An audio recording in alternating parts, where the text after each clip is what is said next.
Hey, composing gloves here, and today we're going to be building dominant 7th chords. The dominant 7th chord is the default 7 chord. It is the most important 7th chord, in my opinion, in the 7 chord family, especially for tonal harmony. It's a way, it holds a property that allows us to jump to different keys. So we're going to be looking at this property. But it's also the reason why when someone says play C7, because it allows us to do key jumping, it received the honor of being the default. So when someone says play C7, they mean play C dominant 7. It's not like for the longest time I thought, like major stuff would be the default because, major scale, most stuff's based on it. So it sort of made sense to me. But in this case, it is the dominant 7 chord. So if someone says play A7, they mean play A dominant 7, and they just leave it out because it's assumed. And more of this assuming stuff happens to save time and help musicians communicate effectively. And you really need to know about it. Otherwise, you could get very confused. So we're going to build some dominant 7th chords and talk about this all-important property, super useful in music. So here I have a C, right? And let's go ahead and build one. If you remember from the intro to 7th chords video, we're covering a couple. This one's built by making a major triad followed by a minor 7th. And so that's how this chord is defined. And we call it the dominant 7 chord. So we build a chord. So we say C, and now we think, what is the major triad of C? Would that be C, E, G? You should be pretty quick at building triads at this point. And then we think, what is the 7? Well, normally it's B, but we want a minor 7, so we're going to make it flat. And so now, if we were to name this, we would name it C7. A word of warning when you're building chords, when you're working in root position, your 7 chords should always look like four notes stacked on top of each other, because this is literally the 7th. So if you get something that requires a double flat or sharp, you need to be weary of not writing an incorrect enharmonic. And I have a few in here where, especially this A sharp one, and a couple others, where enharmonics will become important. So those are just sort of trick questions. Again, there is the answer key included in the bottom where it says like theory workbook link. It has this worksheet along with all the other ones. And so you're just supposed to do what we just did right here. Build it and name it. Let's do one more, and then I'll leave you to do the others. We'll do this one on A. So we have A. We're in bass clef. So we think, what is a major triad on A? Well, that'd be A, C sharp, E, and then what would be a minor 7th? So a minor 7th, normally a major 7th is G sharp. So in this case, it would just be G. So now that we're building chords, and so you just use that formula and build them. Now we need to sort of get familiar with these things, learn their personalities. In this case, we want to learn, the quality of the chord. Remember, quality is the sound that defines that thing, and it's consistent. As long as you build the same intervals, the quality will appear. So remember, like a major chord, we have that's a major chord quality, or we have a major third quality, and a minor third quality, and a minor chord quality.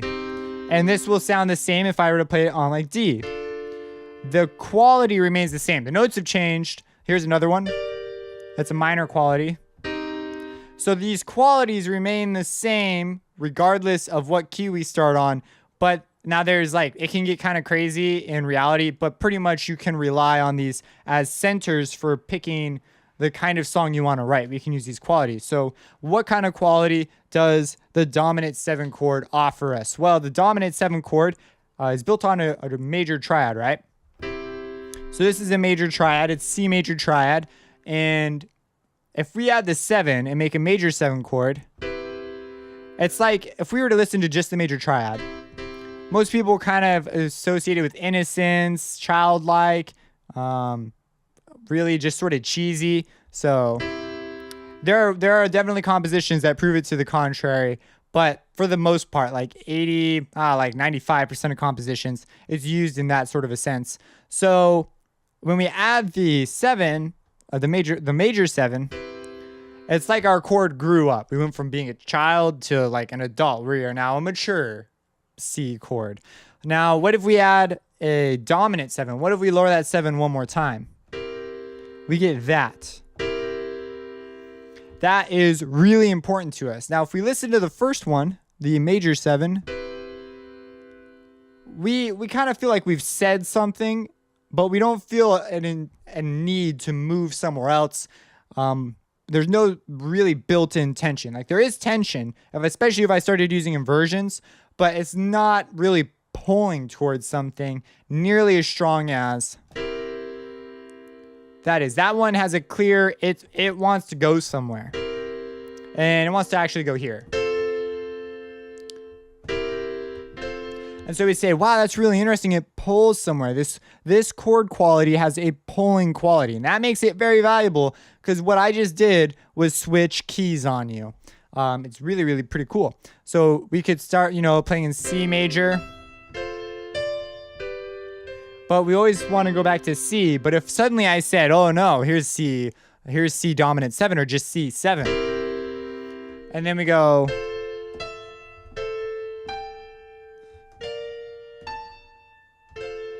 Now we've moved our tonal center. We sound centered on F major now. And so we've changed from C major to F major. And so this chord quality is really important to us. Now, what exactly is going on? Why does it pull the way that it does? Well, if we play like just a C major chord, let's look at the note we add. So we add this here, minor 7, which is a B flat. This B flat is not part of C major. There's no B flat in C major, it's B natural. So what other scale has all natural notes except for the B is flat? And if you think about it, you say, ooh, that's F major. F major, it's calling F major. It's like here's C major on the telephone. It's saying, oh, it's dialing up F major, so it calls it up. It's just like, oh, here's B flat, it's F major, and then F major picks up. It says, oh, hey, C major, how are you? La, la, la, la, la. So we've noticed we've just jumped a fourth because it's sharing a note that is in the scale that is a fourth away from C. So so that's the property. It allows us to jump by a fourth, and it does this by calling it. Let me show you another example. So let's say here's G major, and G major gets on the phone, right, and does the dominant 7. So usually it's F sharp, and that's the only sharp in G major. Well, to make it a dominant 7 or just G7, we have to lower that. And so it just got on the phone.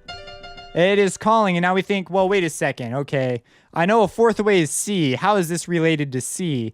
Well, this F major, we just took away the only sharp in G. So we just essentially made all the notes natural.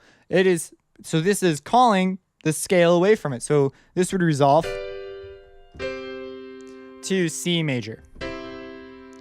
So this is really pretty cool. So what we'll typically do is we will play our diatonic chord sets, and we will add a 7th to the 5. What does that mean? So here's like C major, and typically we'd play triads all the way up, but in this case we are going to add a 7th to G. And where does G call? It calls to the 4th, which happens to be the tonic of our key. So it's a super powerful tool inside our diatonic scale that allows us to stay diatonic but easily pull back to the center of our scale. So because we just established, if we're moving in C major and G is the 5th, we know that 5-to-1 is one of the most powerful relationships we can have. And so by adding a 7, now it's really pulling to the C, like outrageously pulling to the C. It really wants to go there. And so that's really, really cool. Now we can do other things. We can say, okay, we know this thing pulls around. So we could throw a dominant 7 somewhere and switch keys. We could go, here we go G. And then maybe we go to A minor or something, E minor. And then we go to F, F dominant 7 or just F7. It didn't really work, but whatever. So we have F7, and we notice this E flat, which is actually a call to B. And so now we can move around in B, and we're like messing around in B, and we can change in B flat, And in B flat, we know the 5th is F. And so we can continue to use